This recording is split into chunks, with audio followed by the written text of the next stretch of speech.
اللہ والے کیا کرتے ہیں؟ سب سے پہلے اللہ کا شکر، اور وہ روایتی شکر نہیں ہوتا کہ اللہ کا شکر ہے، دل سے لگ رہا ہوتا ہے کہ یہ اس نعمت پہ اللہ کا شکر ادا کر رہے ہیں. اے اللہ تیرا کتنا بڑا فضل ہے، کیسی کیسی نعمتیں تو نے ہمیں کھانے کو عطا فرمائی. گرمی میں جب ٹھنڈا پانی آیا کرے نا، اللہ کو یاد کرے انسان. صرف روایتی نہیں، روایتی کا مطلب بسم اللہ الرحمن الرحیم پڑھ لیا اور آخر میں الحمدللہ کے، یہ بھی ٹھیک ہے، سنت ہے، لیکن یہ تو ایک روایت بن چکی ہے نا، اس میں تو استہزار نہیں ہوتا. اس کے علاوہ بھی زبان سے کہے انسان یار اللہ کی کتنی بڑی نعمت ہے، شدید پیاس میں اس نے ہمیں پانی پلایا. اپنے پیارے بچوں کو جب دیکھا کریں نا کیسے پیارے لگتے ہیں، اگر اپنے ہوں. پڑوسیوں کے بچے نہیں اچھے لگتے انسان، وہ ٹینشن ابے لے کے جائے یار ان کو. تو جب پیار آتا ہے تو فوراً کس کی طرف نسبت؟ اللہ کی نعمتیں. بھائی یہب لمن یشاء اناسا، جس کو چاہتا ہے بیٹیاں گفٹ میں دیتا ہے. یہ مجھے گفٹ میں ملی ہے پیاری پیاری بچیاں. وَيَهَبُ لِمَن يَشَاءُ الذُّكُورَ، جس کو چاہتا ہے بیٹے گفٹ میں دے دیتا ہے. بڑے ہو کر تو پتہ نہیں اچھے لگے نہ لگے، بچے تو اچھے ہی لگتے ہیں نا. تو جب اپنے بچوں کو پیار کیا کرو، کس کا شکر ادا کرو؟ اے اللہ تیری نعمت، کیسے پیارے لگتے ہیں. بھائی ہمارا تو کلو کلو خون بڑھتا ہے بچوں کو دیکھ کے. صرف ایک فیملی پلاننگ والے ہیں جن کو بچے کو دیکھ کے خون جلتا ہے ان کا کہ یہ کیوں ہو گئے، کیا خیال ہے یہ کیوں ہو گئے. اور مجھے دیکھ کے تو اتنا خون جلتا ہے کہ ایک تو میں ہوں بھی چوتھے نمبر پہ. فیملی پلاننگ والے تو کہتے ہیں 2 کے بعد نہیں ہونے چاہیے نا، تو میں کون سے نمبر پہ ہوں؟ چوتھے نمبر پہ اپنے بہن بھائیوں میں. تو ایک تو اس لیے خون جلے گا، یہ تو اس کا تو پیدا ہونا ہی غلط تھا. کیا خیال ہے؟ اصول کے مطابق تو اس کو پیدا ہونا ہی نہیں چاہیے تھا. اس نے تو پیدا ہو کے غربت میں اضافہ کر دیا، کیونکہ 2 کے بعد جتنے ہوں گے غربت میں اضافہ کریں گے نا. اس لیے بھی جلتے ہیں. دوسرا اس لیے بھی جلتے ہیں کہ اس کے اپنے بہت سارے ہیں، اور اس لیے بھی جلتے ہیں کہ یہ بہت سارے بچے پیدا کرنے کی ترغیب بھی دیتا ہے. کیا خیال ہے؟ لیکن فیملی پلاننگ والوں کی جو ملامت ہے وہ میرے دل کے ارد گرد گھومتی ہے، اور میرے دل میں جو بچوں سے محبت ہے اس محبت کی گرمی ان کی ملامت کے تیروں کو میرے دل کے اندر پہنچنے نہیں دیتی. وہ جاتی ہے فیملی پلاننگ والوں کو جا کے الٹا جا کے لگتی ہے. سمجھتے ہو؟ میں ان سے کہتا ہوں کہ تم بھی اپنے بچے پیدا کرو تو زندگی سکون میں آئے گی تمہاری. اللہ پہ توکل کرنا سیکھو، اللہ کے بندو اعتماد کرنا سیکھو. خدا کی قسم دولت میں مزہ نہیں ہے، ایک تھیلا جیب میں نہ ہو لیکن نظر کس پر ہو؟ اللہ پر ہو. اس میں بڑا مزہ ہے کہ انسان کا جب اللہ سے تعلق ہوتا ہے نا تو پھر غربت میں بہت مزہ آتا ہے. اس کو پتا ہے کہ کھلائے گا کون؟ اللہ. تو وہ ایک بزرگ تھے، ان کے پاس ایک طالب علم پڑھا کرتا تھا، فاقوں میں وقت گزر رہا تھا. تو وہ بچہ جو تھا نا، جب وہ گھر جاتا، کھانے وانا ہوتا نہیں تھا گھر میں، تو ماں سے پوچھتا کچھ کھانے کو ہے، تو وہ کہتی نہیں آج ہم اللہ کے مہمان ہیں. دیکھو اللہ کے مہمان کو تو زیادہ ملنا چاہیے نا، مطلب یہ کہ آج ہمیں بس اللہ ہی کھلائے گا. بچہ سمجھ جاتا کہ آج گھر میں کچھ بھی نہیں ہے. تو ایک دن گھر میں گیا، کچھ ہے؟ انہوں نے کہا ہے کھانے کو. تو کہنے لگا اماں جب تو یہ کہتی ہے نا کہ آج ہم اللہ کے مہمان ہیں، تو اس کلام میں جو لذت ہے وہ کھانے میں نہیں ہے. بھوکا رہنے کا اپنا مزہ ہے بھائی، اپنی حماقتوں سے بشرطے کہ بھوکا نہ رہ رہا ہوں. ایک ہوتا ہے اللہ کی طرف سے آزمائش، ایک ہوتی ہے اپنی حماقتوں سے، بے روزگاری کی وجہ سے خود ہی کوئی قابلیت ہی نہیں ہے، نہ پڑھائی میں دل لگا رہا ہے، نہ کوئی محنت مزدوری کر رہا ہے. پھر جو بھوک آئے گی یہ اللہ کی طرف سے نہیں ہے، یہ آپ کی حماقتوں سے ہے، اور اس میں خوشی بھی نہیں ملتی انسان کو، اس میں اور ٹینشن میں جاتا ہے. تو کہ جو غیر مسلم ہیں وہ اللہ کی عبادت کسی نہ کسی مفاد کو سامنے رکھ کے کرتے ہیں. وَمِنَ النَّاسِ مَن يَعْبُدُ اللَّهَ عَلَى حَرْفٍ، بہت سے لوگ ایسے ہیں جو اللہ کی عبادت، خدا کی عبادت ایک کنارے پہ کھڑے ہو کر کرتے ہیں. فَإِنْ أَصَابَهُ خَيْرٌ اطْمَأَنَّ بِهِ، اگر فائدہ ہو رہا ہے تو مطمئن، اور اگر آزمائشیں آ رہی ہیں انقلب علی وجہی، فوراً پلٹ جاتے ہیں. آج مسلمانوں میں بھی ایسے لوگ پیدا ہو گئے ہیں.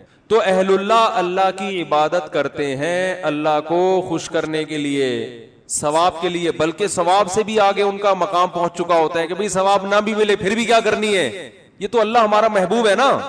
تو محبوب کے ذکر میں ان کو لذت محسوس ہوتی ہے، محبوب کی یاد میں ان کو لذت محسوس ہوتی ہے.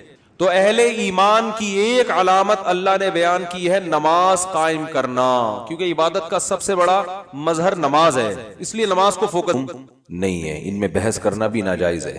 اللہ اپنی تجلی ظاہر کریں گے تو اس میں اتنی اٹریکشن ہوگی، اس میں لوگ ایسے مبہوت ہو جائیں گے کہ سجدے میں گر جائیں گے. اس وقت سجدہ کرنے میں مزہ آئے گا، لذت محسوس ہوگی. فرمایا لیکن کچھ لوگ ایسے ہوں گے جن کی کمر تختے کی کر دی جائے گی، اور وہ سجدہ کرنا بھی چاہیں گے تو نہیں کر سکیں گے. یہ کون لوگ ہوں گے؟ فرمائے یہ وہ لوگ ہوں گے جن کو دنیا میں سجدے کے لیے، نماز کے لیے بلایا جاتا تھا، وہم سالمون، اس وقت ان کی کمر صحیح تھی، تختے کی نہیں تھی، یہ کمر جھکا سکتے تھے، سجدہ کر سکتے تھے، نماز پڑھ سکتے تھے۔ اس سے اندازہ ہوتا ہے کہ اللہ کی نظر میں دنیا میں جب ہمیں سجدے کے لیے بلایا جاتا ہے تو ہم اس کو ہلکا لیتے ہیں، لیکن اللہ کی نظر میں اس کی بہت بڑی قیمت ہے، بہت ویلیو ہے اللہ کی نظر میں اس کی۔ اس لیے خوب اچھی طرح سمجھ لیں کہ نماز کو ہلکا نہیں سمجھنا چاہیے۔ آج ہمیں بے نمازیوں کے بارے میں افسوس نہیں ہوتا، وہ تو پڑھتے ہی نہیں ہیں۔ نمازیوں کے بارے میں افسوس ہوتا ہے کہ جو نمازی بھی ہے نا، تو وہ بھی اپنی نماز کی ایسے حفاظت نہیں کرتے جیسے اللہ نے حکم دیا ہے۔ انہوں نے بھی ایک سائیڈ میں ایک چیز رکھا ہوا ہے کہ جب سارے کاموں سے فارغ ہو گئے تو چلو کیا پڑھ لیتے ہیں، نماز پڑھ لیتے ہیں۔ یہ جو قرآن میں اللہ نے فرمایا یوم وہم کیا ہے، یوم یکشف عن ساق ویدعون الی السجود فلا یستطیعون خاشعۃ ابصارهم ترہقهم، نہیں یہ آیت میں یوم یکشف عن ساق ویدعون الی السجود فلا یستطیعون، آگے کیا ہے، خاشعۃ ابصارهم ترہقهم ذلہ وقد كانوا يدعون الى السجود وهم سالمون۔ فرمایا دنیا میں انہیں سجدے کے لیے بلایا جاتا تھا، تو یہ کب بلایا جاتا ہے، اذان۔ بھائی یہ بہت بڑا المیہ ہے یار، دیکھو گاڑیاں غلط نہیں پارک کیا کرو۔ میں دیکھتا ہوں یہاں مدرسے کی گیٹ کے آگے کئی بار لوگوں نے گاڑیاں کھڑی کی ہیں۔ اتنی تو انسان میں سینس ہوتی ہے کہ جب گیٹ کھلے گا مدرسے کا تو اندر سے جو گاڑی باہر کیسے نکالے گا۔ یعنی یہ تو نبی صلی اللہ علیہ وسلم نے فرمایا کہ ایمان کا آخری درجہ یہ ہے، یہ حدیث خوب غور سے سنیں، ایمان کا آخری درجہ یہ ہے کہ راستے سے تکلیف دہ چیز کو ہٹایا جائے۔ کوئی بھی چیز جو لوگوں کو تکلیف پہنچا رہی ہے اس کو کیا کرو، ہٹا دو۔ گٹر کا ڈھکن کھلا ہوا ہے، کوئی گر سکتا ہے، آپ اس کے انتظام کریں۔ کانٹا پڑا ہوا ہے اس کو ہٹائیں، پتھر رکھا ہوا ہے اس کو ہٹائیں، کوئی بھی چیز جو لوگوں کو اذیت دے سکتی ہے۔ ہاں ابھی بتا رہا ہوں، ابھی بتا جائیں گے نا، بات کمپلیٹ ہونے دینا، ورنہ پھر وہ دوبارہ کریں گے یہ حرکت، تو اس لیے کمپلیٹ کر لو پھر جائیں۔ تو راستے میں تکلیف دہ چیز جو نہیں ہٹاتا نا، اس کو نبی نے ایمان سے خارج کیا ہے۔ تو سوچو وہ کتنا بڑا گویا کہ کافر ہوگا جو تکلیف دہ چیز راستے میں ڈالتا ہے۔ تو گاڑی غلط پارک کرنا، بائک غلط پارک کرنا، یہ تکلیف دہ چیز ڈالنا ہے کہ نہیں ہے؟ کانٹے سے اتنی تکلیف نہیں ہوتی، لوگ اکثر سنبھل کے ہی چل رہے ہوتے ہیں، لیکن گاڑیاں اس طرح روزانہ میرے ساتھ ایسا ہو رہا ہے روزانہ کہ یہاں آپ گلی میں گاڑی موڑنے کی کوشش کرو نہیں موڑ سکتے، کسی نے کارنر پہ گاڑی ایسے کھڑی کی ہوگی کہ گاڑی دوسری گاڑی جو آئے گی ٹرن ہی نہیں ہو سکتی، اور یہ دیندار لوگ زیادہ معذرت کے ساتھ کر رہے ہوتے ہیں۔ ہمارے ہاں جو جتنا بے ڈھنگا ہوگا نا اس کو سمجھا جاتا ہے اتنا نیک ہے، جتنا بے ڈھنگا ہوگا نا۔ میں جب گیا نا حضرت مفتی رشید احمد صاحب رحمہ اللہ کے پاس، ان کے شاگردوں کے پاس، تو میرے پاس 125 تھی، میں نے دیوار کے ساتھ لگا دی بائک، تو وہ کہیں جھانک رہے تھے، انہوں نے کہا بالکل چپکاؤ۔ میں نے کہا یہ عجیب بات کر رہے ہیں بھائی، راستہ تو ہے نا بھائی، راستہ اتنا تو ہم نے بائک پارک کی ہے کہ راستہ تو ہے۔ انہوں نے کہا نہیں راستہ نہیں، کھلا راستہ ہونا چاہیے لوگوں کے پاس گزرنے کا۔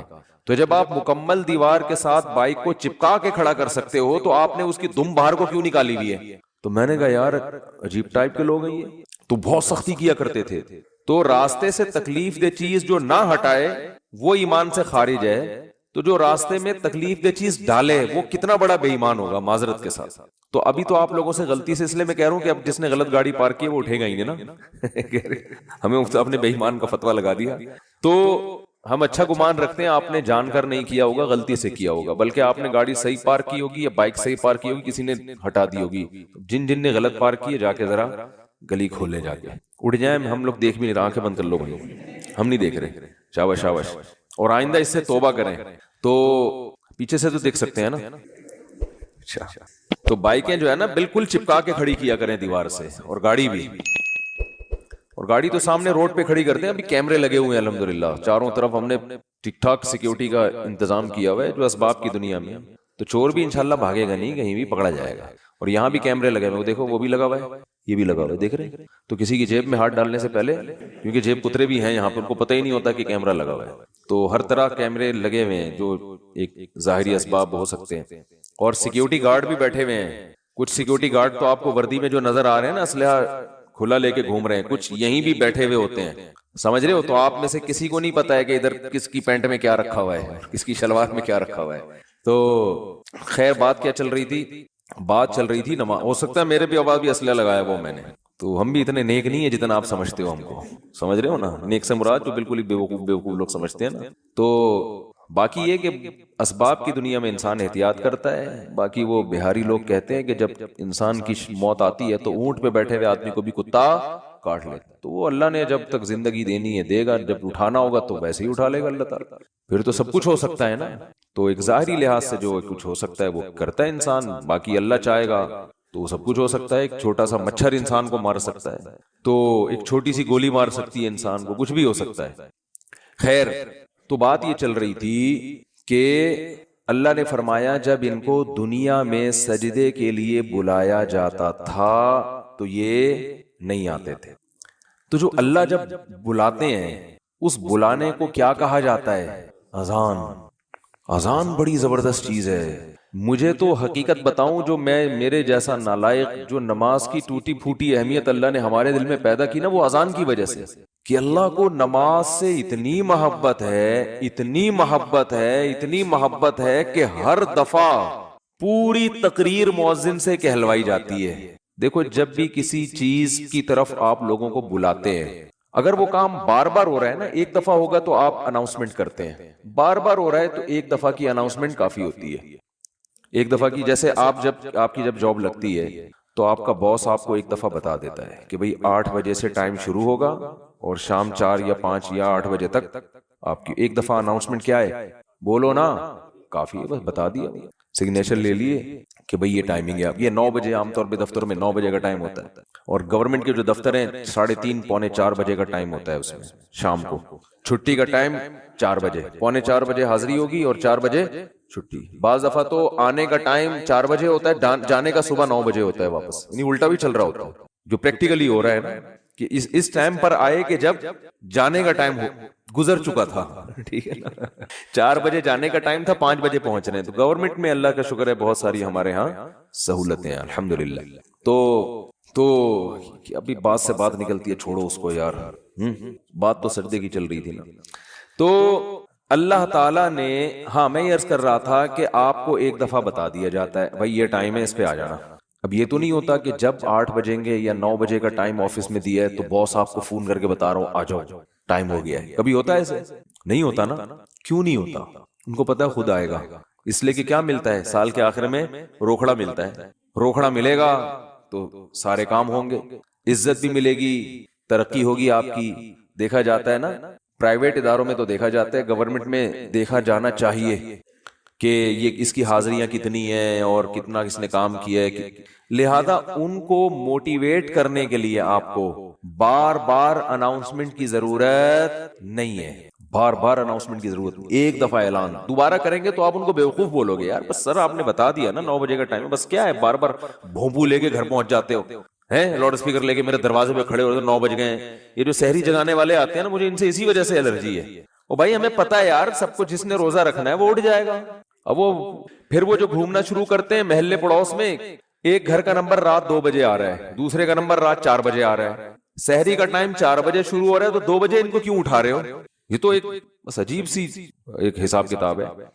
تو خیر بار بار اناؤنسمنٹ نہیں کی جاتی, بار بار یاد دہانی نہیں کی جاتی. اور اللہ نے بھی باقی عبادتوں میں ایسے ہی کیا. رمضان کے مہینے کے بارے میں قرآن میں 2 آیتیں ہیں. ایک تو ہے فمن شہید منکم الشہر فلیصم. اللہ نے فرمایا ایمان والو تم پر روزے فرض کیے گئے جیسے کہ تم سے پہلی امتوں پہ فرض کیے گئے تھے. وہ فرض ہو گئے نا. دوسری آیت کیا, کب فرض ہوئے؟ شہر رمضان الذی انزل فیہ القرآن, رمضان کا مہینہ ہے. فمن شہید منکم الشہر فلیصم. جو پچھلی آیت میں اللہ نے فرمایا نا کہ روزے فرض ہوئے, تو اگلی میں بتا دیا کون سے مہینے میں؟ رمضان. جو رمضان کا مہینہ پائے اسے چاہیے کہ روزے رکھے. ایک دفعہ اناؤنسمنٹ ہوئی ہے بس, اس کے بعد دوبارہ قرآن میں اناؤنسمنٹ نہیں ہوئی. اور جب رمضان کا مہینہ آتا ہے تو پھر اسلام میں حکم بھی نہیں ہے کہ یاد دلاؤ. مؤذن کو حکم کے تمام حضرات سے گزارش ہے کہ رمضان کا مہینہ آ گیا ہے اور اللہ کی طرف سے اعلان ہے کہ اس مہینے میں سب روزے رکھو. کوئی اللہ کی طرف سے ایسی اناؤنسمنٹ ہوتی ہے؟ بھائی مسجد کے امام اپنی ذمہ داری پہ کسی کو یاد دلا دیں، روزہ رکھو، ترغیب دیں، وہ ان کا کام ہے. اللہ نے کوئی لگے بندے الفاظ نازل نہیں کیے، لہذا مسجد کا امام یاد نہ بھی دلائے تو بھی کوئی گناہ گار نہیں ہے. اللہ کہتے ہیں میں نے قرآن میں جب بیان کر دیا نا، بس صحیح ہے، سن لیا ان لوگوں نے، کافی ہے. حج کے بارے میں ایک آیت ہے قرآن میں جس میں فرضیت کا ذکر ہے، وَلِلَّهِ عَلَى النَّاسِ حِجُّ الْبَيْتِ مَنِ اسْتَطَاعَ إِلَيْهِ سَبِيلًا. لوگوں، اللہ کے لیے لوگوں پر لازم ہے کہ وہ بیت اللہ کا حج کریں جو وہاں جانے کی استطاعت رکھتے ہوں. وَمَنْ كَفَرَ، جو استطاعت کے باوجود نہیں جائے گا، فَإِنَّ اللَّهَ غَنِيٌّ عَنِ الْعَالَمِينَ، اللہ کو اس کی پرواہ نہیں ہے. ایک آیت جس سے فرضیت ہے، دوسری آیت نہیں ہے. یہ تو ہے کہ ابراہیم علیہ السلام نے یوں کہا تھا، حج کے لوگوں کو کہا تھا کہ حج کرو. اللہ کا جو اپنا آرڈر ہے نا، جو اللہ کے اپنے کلام میں آرڈر ہے، وہ ایک ہی ہے جہاں تک مجھے یاد پڑتا ہے. لیکن نماز، ایک تو قرآن میں جگہ جگہ بھر دی اللہ نے نماز کو، جہاں ایمان والوں کی صفات نماز پڑھتے ہیں. قرآن شروع کہاں سے ہو رہا ہے؟ الذین یقیمون الصلاۃ ومما رزقناہم ينفقون. ایمان والوں کا عقیدہ صحیح ہوتا ہے اور عمل میں کیا؟ نماز قائم کرتے ہیں. جہاں عمل کی بات آئے گی نا، نماز. جہاں جنتیوں کی صفات آئیں گی، نماز اور زکات. زکات بھی ہے ساتھ ساتھ، وہ کیوں ہے پھر کسی اور موقع پر بیان کروں گا انشاءاللہ. سب سے پہلے نماز، پھر زکات. سب سے پہلے نماز، پھر اللہ کی راہ میں خرچ. یعنی زکات یا اللہ کی راہ میں خرچ مختلف عنوانات سے، کہ نماز بھی پڑھتے ہیں اور خرچ بھی کرتے ہیں، دونوں کام چلتے رہتے ہیں ان کے. اس سے پتہ چلتا ہے کنجوس نمازی اللہ کو پسند نہیں ہے. یعنی نماز کے ساتھ سخاوت بھی ہے. تو لیکن نماز کو پہلے درجے پہ رکھا گیا ہے. وجہ کیا ہے اس کی؟ اتنا فوکس کیوں کیا جا رہا ہے؟ اتنا زیادہ اس کو ہائی لائٹ کیوں کیا جا رہا ہے؟ پھر چلو، اللہ نے قرآن میں درجنوں جگہوں پر کہہ دیا نماز پڑھو، بار بار کہہ دیا نماز پڑھو نماز پڑھو. اتنا کہا ہے کہ اس سے زیادہ کوئی حکم قرآن میں ملتا ہی نہیں ہے. چلو اتنا زیادہ کہہ دیا، اب تو بار بار اناؤنسمنٹ کی ضرورت اور بھی نہیں ہے نا. اب تو بالکل ہی ضرورت نہیں ہے. دیکھو، آپ کے باس نے آپ کو بلایا دفتر اور آپ سے کہا کہ 9 بجے آپ نے پہنچنا ہے. ایک دفعہ کہہ دیا، اس کے بعد پھر آپ کو کہا میں دوبارہ کہہ رہا ہوں 9 بجے آپ کی ٹائمنگ شروع ہو جاتی ہے. سمجھ میں آ گئی بات؟ آپ نے کہا. پھر تیسرے دفعہ کہہ رہا ہے میں بتاؤں کتنے بجے ٹائم ہے آپ کا؟ 9 بجے. 10 دفعہ جب کہہ دے گا نا 9 بجے، اب جب 9 بجیں گے تو آپ کو یاد نہیں دلائے گا. وہ کہے گا میں نے 10 دفعہ اسی لیے کہہ دیا تھا کہ دوبارہ مجھے یاد دلانے کی ضرورت نہ پڑے. اب آپ اگلے دن لیٹ ہو رہے ہو، 11 بجے پہنچ رہے ہو، تو وہ کہہ رہا ہے، وہ کہے گا کہ آپ کیوں لیٹ آ رہے ہو؟ آپ کو سر آپ نے 9 بجے مجھے یاد نہیں دلایا.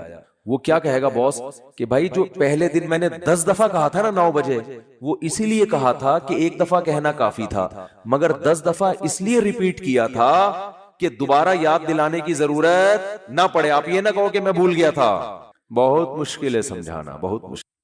تو جب اللہ نے نماز کو سینکڑوں دفعہ ریپیٹ کیا قرآن میں، تو اب تو ہر وقت یاد دلانے کی بالکل بھی ضرورت نہیں تھی. کمال ہے بھائی، اللہ نے کیا فرمایا کہ اتنا یاد دلاؤ کہ پیدائش سے لے کے موت تک اذان ہی سنتا رہے بیٹھ کے.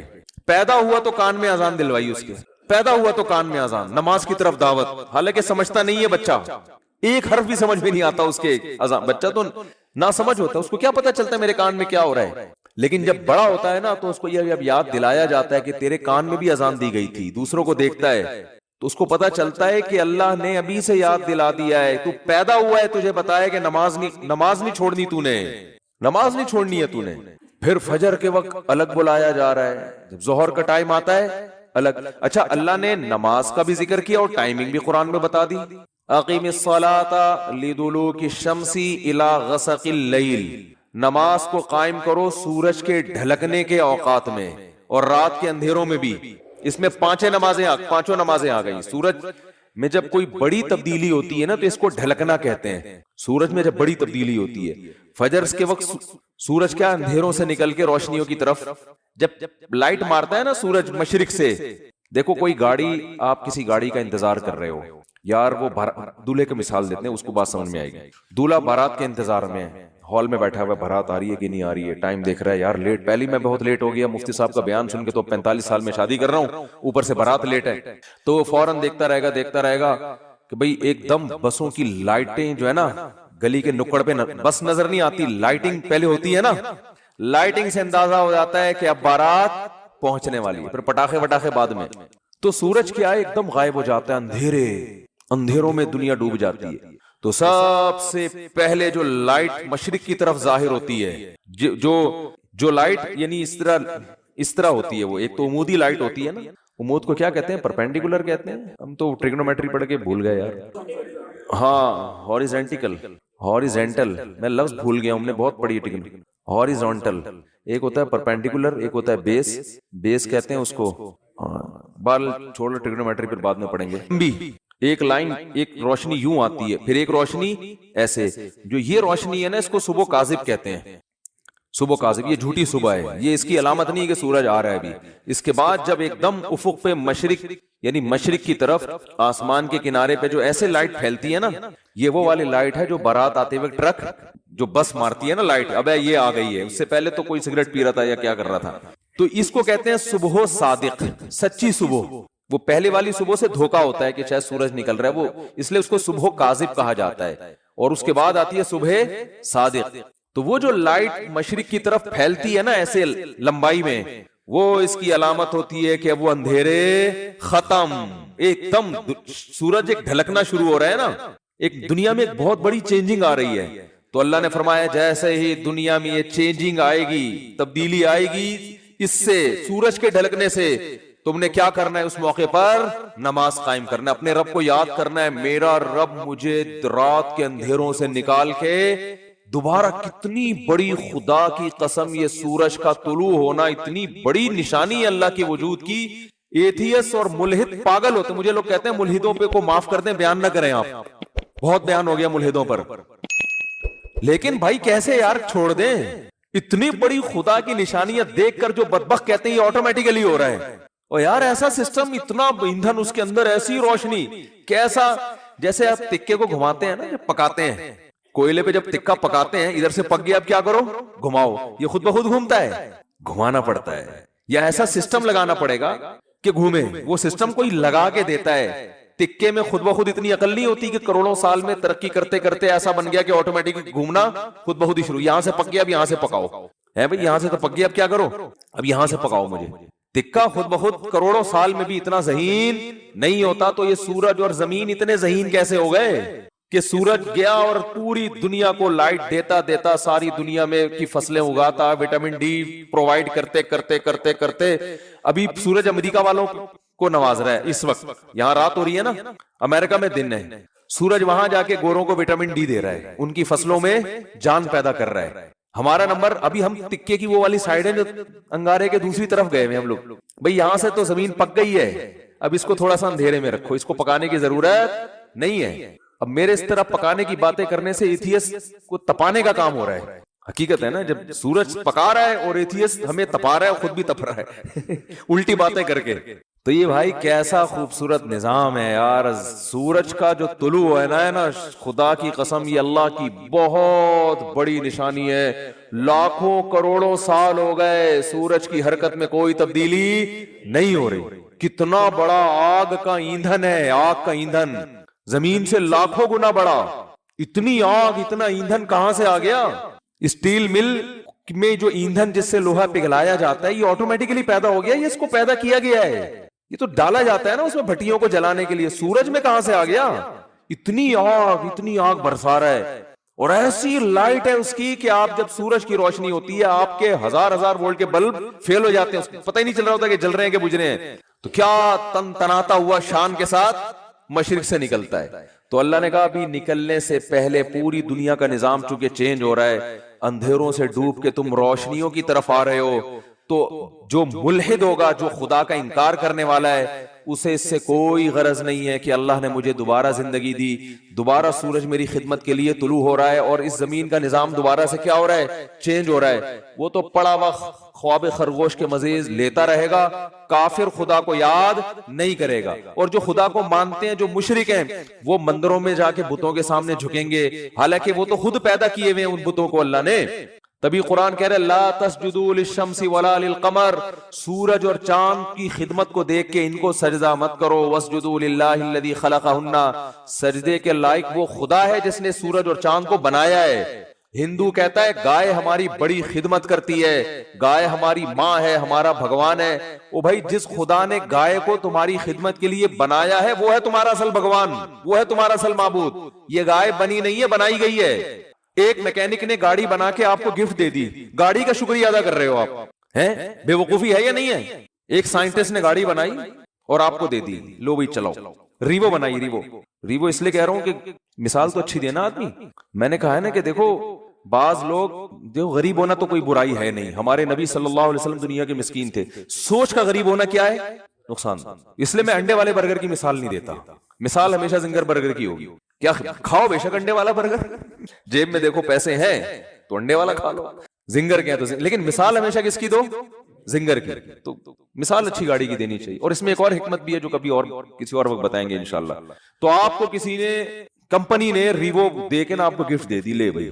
اب آپ کیا کر رہے ہو کہ ریوو کا شکریہ ادا کر رہے ہو، تمہارا بہت شکریہ، تم میری زندگی میں آئی، تم مجھے بٹھا کے گھماتی ہو، تمہاری وجہ سے میری عزت ہو رہی ہے۔ تو بات یہ چل رہی تھی کہ آپ کو کسی نے ریوو گفٹ دی، یا آپ کو کسی نے گاڑی گفٹ دی، آپ کو کسی نے کوئی بھی ہدیہ دیا، انڈے والا برگر کھلا دیا، آپ برگر کی تعریفیں کر رہے ہو، برگر کے شکریہ ادا کر رہے ہو۔ تو ہندو یہی کر رہے ہو، بھائی گائے تم پر احسان نہیں کر رہی، احسان اس ذات نے کیا جس نے اس گائے کو بنایا۔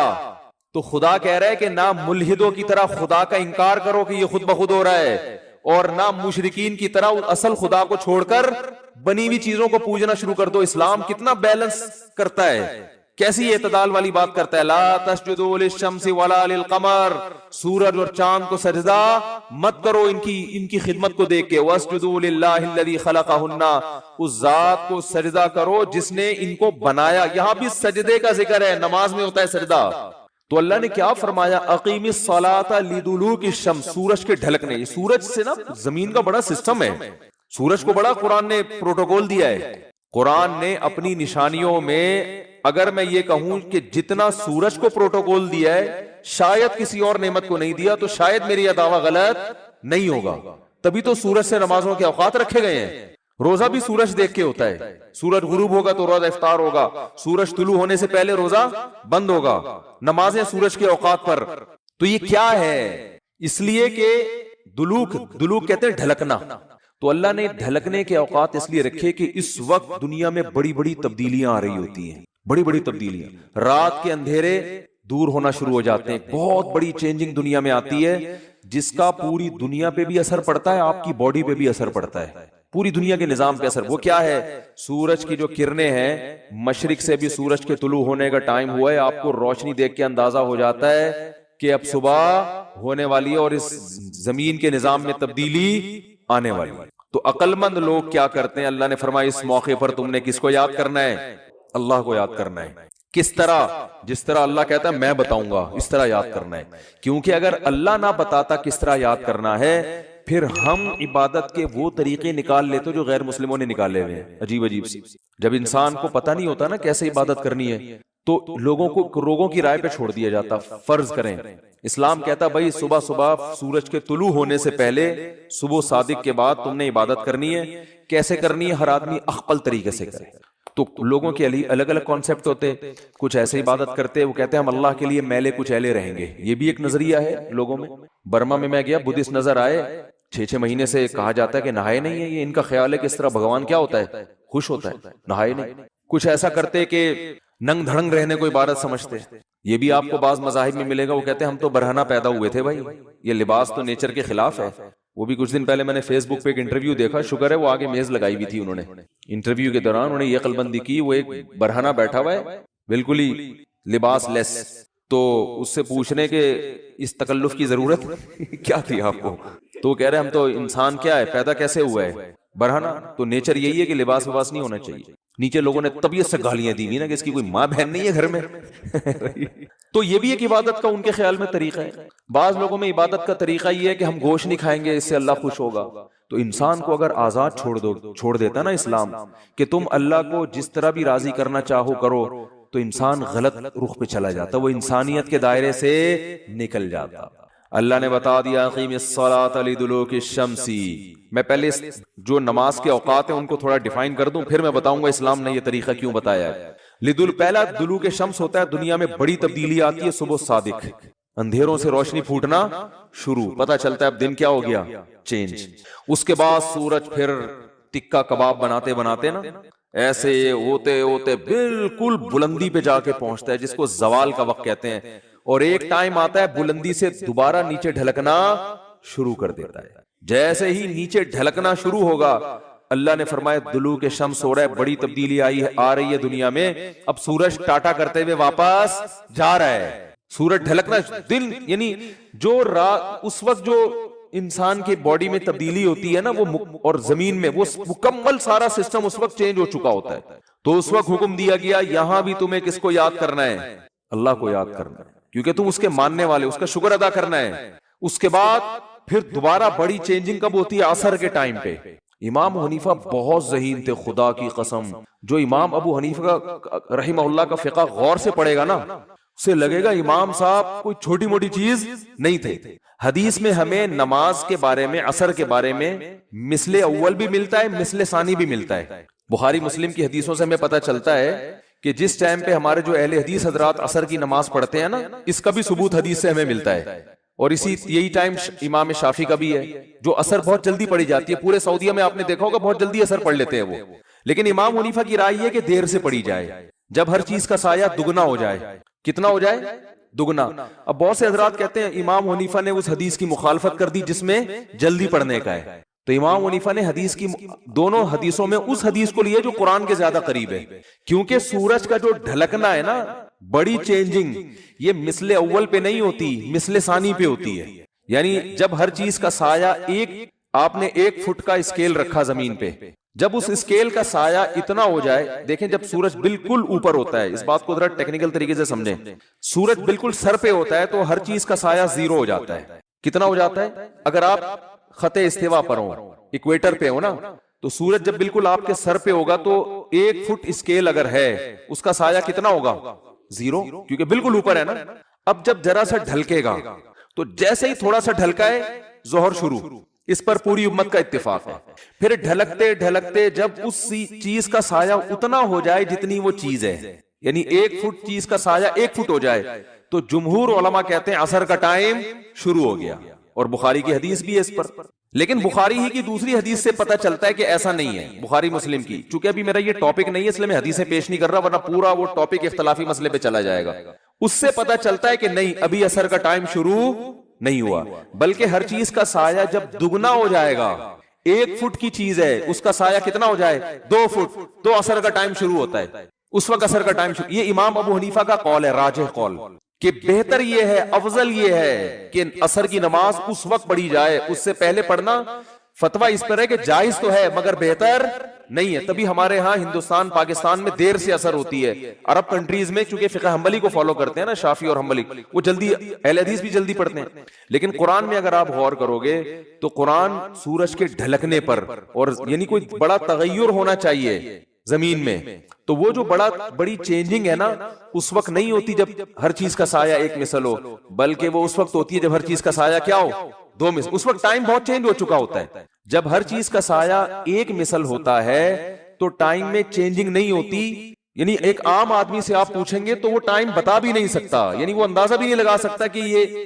ظہر ختم ہوئی ہے یا عصر شروع ہوئی ہے کہ نہیں ہوئی ہے۔ جبکہ جو عصر، جب سورج میں تپش بالکل کم ہو جاتی ہے سورج کی، اس وقت کائنات میں بڑی تبدیلی ہو چکی ہوتی ہے۔ تو امام صاحب کی دلیل یہ ہے کہ اس کائنات میں جب بڑی چینجنگ ہوگی سورج کی حرکت کی وجہ سے، تو نماز کا ٹائم، کسی نہ کسی نماز کا ٹائم آ رہا ہوگا، تو وہ چینجنگ مثل اول پہ نہیں ہوتی بلکہ مثل ثانی پہ ہوتی ہے۔ اور ایک اور بھی حدیث ہے امام حنیفہ کی دلیل، بخاری مسلم کی بات چل پڑی ہے، لوگ کیونکہ کلپ بنا کے مارکیٹ میں چلا دیتے ہیں نا، پھر ادھوری دلیل آتی ہے۔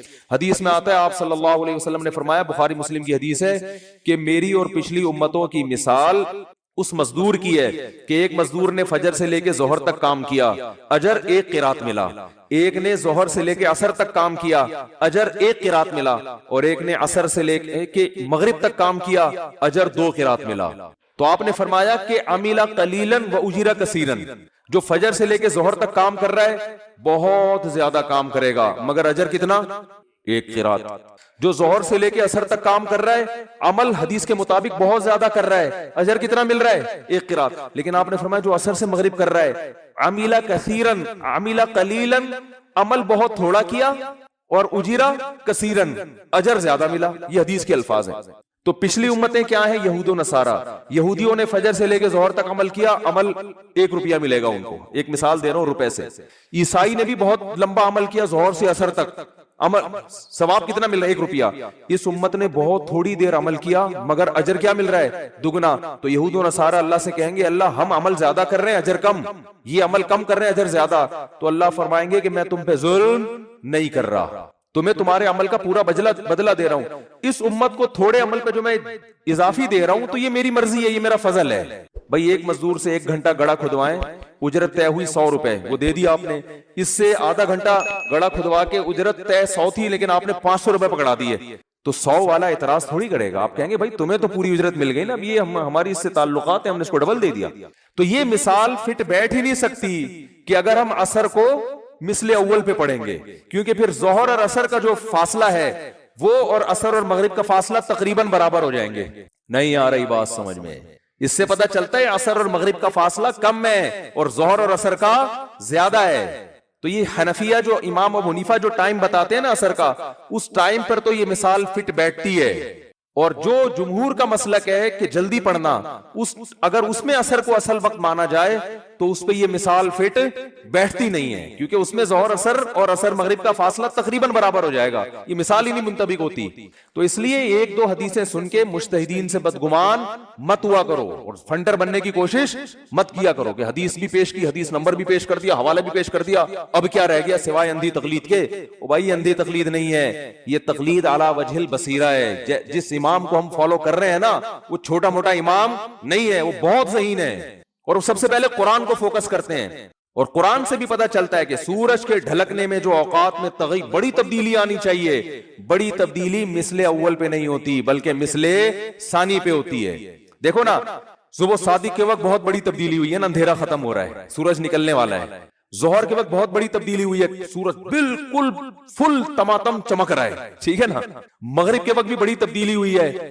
5 ٹائم مسجد میں حاضری آسان کام نہیں ہے. اور یہ 5 وقت کیوں رکھے ہیں؟ اقیم الصلاۃ لدلوک الشمس. یہ جتنی نمازیں اللہ نے فرض کی ہے نا، اس میں زمین میں کوئی انقلاب آ رہا ہوتا ہے، ٹائم چینج ہو رہا ہوتا ہے. فجر کی نماز کیا ہے؟ کئی گھنٹے رات کے اندھیروں میں انسان ڈوبا رہتا ہے اور پھر صبح کی روشنی پھوٹنا شروع. یہ اللہ کی قدرت کی دلیل ہے کہ اللہ دوبارہ سے دن کو ہمارے اوپر طلوع کر رہا ہے. ٹائم چینج ہو رہا ہے نا. دیکھو اسلام نے گھڑی کا اعتبار نہیں کیا. گھڑی کا جو ٹائم چینج ہوتا ہے یہ نیچرل نہیں ہے، سمجھ رہے؟ یہ تو انسانوں کا وضع کرتا ہے نا. حقیقت میں انسان کی زندگی میں جو ٹائم کی چینجنگ ہے نا وہ اس کا دن کی اندھیرے روشنی سے گہرا تعلق ہے. اسی کا ہماری باڈی پہ بھی اثر پڑتا ہے. تو صبح کی روشنی طلوع ہونے والی ہوتی ہے، ایک دم زمین میں انقلاب آ رہا ہے. اس انقلاب کے وقت اللہ نے حکم دیا کہ اللہ کی اس قدرت کو دیکھ کر اللہ کا شکر ادا کرو اور اللہ کے سامنے سجدہ کرو. پھر جب سورج بالکل بلندی پہ پہنچتا ہے اس وقت ٹائم مکمل چینج ہو چکا ہوتا ہے. کائنات میں بڑا تغیر ہو چکا ہوتا ہے کہ ایک طرف گھپ اندھیرا تھا اور اب ایک دم تیز دھوپ، پورا ٹائم چینج ہو گیا. تو ایمان والے اس موقع پر بھی اللہ کو یاد کرتے ہیں اور اللہ کے گھر میں حاضر ہو کر عبادت کرتے ہیں. پھر شدید تیز روشنی کے بعد جب سورج ڈھلکتا ہے اور سورج کی تپش میں تغیر پیدا ہو جاتا ہے اور شام ہونے لگتی ہے، تو شام کا ٹائم دن کی روشنی سے بالکل ڈیفرنٹ ہوتا ہے، بالکل الگ ٹائپ کا وقت ہوتا ہے. وہ اس میں انسان کی باڈی میں بھی چینجنگ ہوتی ہے، تغیر پیدا ہوتا ہے، ہر لحاظ سے سب کچھ چینج ہو رہا ہوتا ہے. آپ کی ایکٹیویٹیز چینج، شام کی ایکٹیویٹیز الگ ہوتی ہیں، دن کی روشنی الگ ہوتی ہے. تو عصر کی نماز کا حکم دیا گیا کہ یہ وقت تبدیل ہو رہا ہے. پھر جب سورج غروب ہوتا ہے تو سورج کا غروب ہونا بذات خود ایک اس کائنات میں ایک عظیم انقلاب ہے. اس وقت حکم دیا گیا اللہ کے در پہ حاضری دو. پھر جب سورج بالکل غائب، مکمل اندھیرا، عشاء کا وقت، پھر حکم دیا دوبارہ اللہ کے در پہ حاضری دو. سورج بنایا اللہ نے، اقیم الصلاۃ لدلوک الشمس الی غسق اللیل، نماز کو قائم کرو سورج کے ڈھلکنے کے اوقات میں اور رات کے اندھیروں میں. تو کتنی زیادہ عبادت. جو اللہ کے علاوہ، اسلام کے علاوہ مذاہب ہیں وہ نام سے اللہ کو مانتے ہیں، ان کی زندگیوں میں اللہ کا کوئی تصور آپ کو نظر نہیں آئے گا. اور اگر عبادت کرتے بھی ہیں نا تو آپ جتنے اسلام کے علاوہ مذاہب ہیں ان کی عبادت میں مفاد پرستی کے علاوہ کچھ بھی نظر نہیں آئے گا. بھئی یہ والا بھگوان کی عبادت اس لیے کی جائے گی کہ یہ آپ کو اولاد دے گا, یہ والا بھگوان تھوڑے کم ریٹ پہ ہے, یہ آپ کی جاب اچھی دلا دے گا. ایسے ہی چل رہا ہوتا ہے نا. ہم فجر کی نماز کیوں پڑھتے ہیں؟ اللہ تعالیٰ اولاد دے گا, شادی کرا دے گا. کتنے فجر پڑھنے والے اب تک کمارے گھوم رہے ہیں, کتنے فجر پڑھنے والے کر کے پچھتا رہے ہیں. تو بھائی فجر اس لیے پڑھتے ہیں کہ وہ تو اللہ کا حکم ہے, اللہ نے پیدا کیا, اس کا حق ہے, چاہے وہ اولاد دے نہ دے, روزگار دے یا نہ دے, اللہ کا حق ہے, وہ تو پڑھنی ہے. آپ دیکھ لیں دنیا میں اسلام کے علاوہ جتنے مذاہب ہیں, خدا کی عبادت میں مفاد لازمی ہوگا, اور ان کے جو مذہبی رہنما ہیں اسی مفاد کا لالچ دے کے ان کو عبادت گاہوں کی طرف بلاتے ہیں کہ فلاں وقت میں فلاں ٹائم پہ, مجھے تو ان کی اصطلاحات نہیں آتی ہیں, کہ فلاں ٹائم پہ فلاں بدھ کے سامنے اس اسٹائل میں حاضری دی جائے تو پھر یہ ہو جائے گا. ہمارے پاس کوئی آئے کہ میں ظہر کی نماز پڑھوں گا تو کیا ہو جائے گا, ہم کہیں گے انسان کا بچہ بن جائے گا اور کچھ نہیں, سچا مسلمان ہو جائے گا اور کچھ نہیں ملے گا. مفتی طارق مسعود صاحب کے بیانات سننے کے لیے youtube.com/مفتی طارق مسعود کو سبسکرائب کریں, اور اگر آپ لائیو ویڈیو کو کبھی بھی مس نہیں کریں